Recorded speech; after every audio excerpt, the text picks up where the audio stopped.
सुप्रभात बच्चों, हिंदी कक्षा में तुम सबका स्वागत है।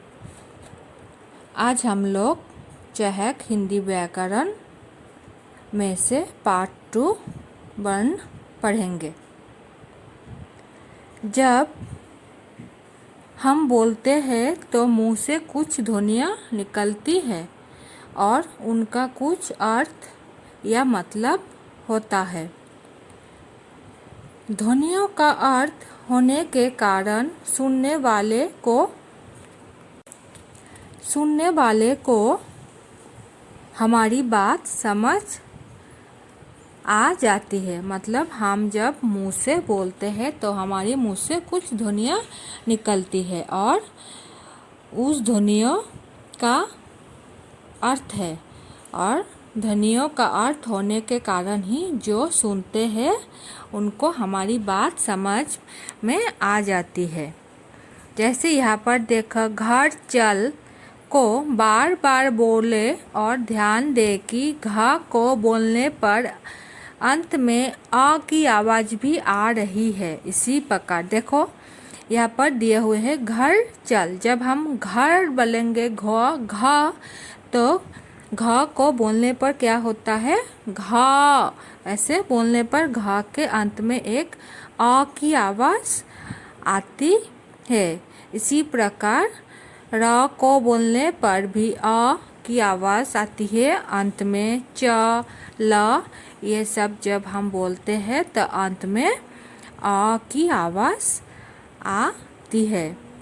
तो घ आवाज़ में दो आवाज़ें हुई। तो जब हम घ बोलते हैं, र बोलते हैं, च बोलते हैं, ल बोलते हैं तो उस आवाज़ में हमारे मुंह से जब ये घ र च ल बोलने के समय आवाज़ निकलती है तो उस आवाज़ में दो आवाज़ें होते हैं, जैसे घ और अ।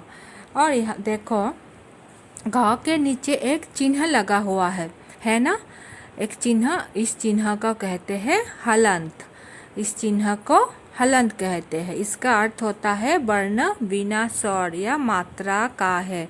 मतलब यहाँ पर देखो हमने घ र च ल ये सब जब लिखा या पढ़ा, ये सब इनमें कोई मात्रा नहीं है, ये बिना मात्रा के है। इसीलिए इनमें क्या आता है, एक नीचे एक हलंत चिन्ह आता है। तो हम कोई भी व्यंजन बिना स्वर के नहीं बोल सकते। कोई भी व्यंजन स्वर के बिना नहीं बोल सकते। जैसे घ बोलने से अ आता है, च बोलने से अ आता है। सारे व्यंजनों के बाद में एक स्वर आता है। लिखते समय यदि हम बिना स्वर के लिखना चाहते हैं तो हमें क्या करना पड़ता है, हमें उस व्यंजन के नीचे एक हलंत चिन्ह लगाना पड़ता है। जैसे यहाँ पर देखा घर लिखा, घ आ र अ, यहाँ पर घ के नीचे एक हलंत चिन्ह लगाया हुआ है, र के नीचे भी एक हलंत चिन्ह लगाया हुआ है। ऐसे ही चल च आ ल अ, यहाँ पर भी च के नीचे एक हलंत चिन्ह है, ल के नीचे भी एक हलंत चिन्ह है। तो इसी प्रकार हम क्या कह सकते हैं, वर्ण किसे कहते हैं, ध्वनियों के लिखे जाने वाले रूप को कहते हैं वर्ण। या और ये भी कह सकते हैं कि भाषा की सबसे छोटी इकाई जो होती है उसे वर्ण कहते हैं।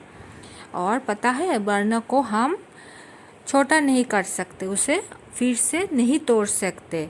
वर्ण फिर से नहीं तोड़ा जा सकता। तो हम क्या जाने, वर्ण किसे कहते हैं, ध्वनियों के लिखे जाने वाले रूप का वर्ण या अक्षर कहते हैं, अथवा भाषा की सबसे छोटी इकाई को वर्ण कहते हैं। तो आज यहाँ तक ही पढ़ना और समझने की कोशिश करना। धन्यवाद।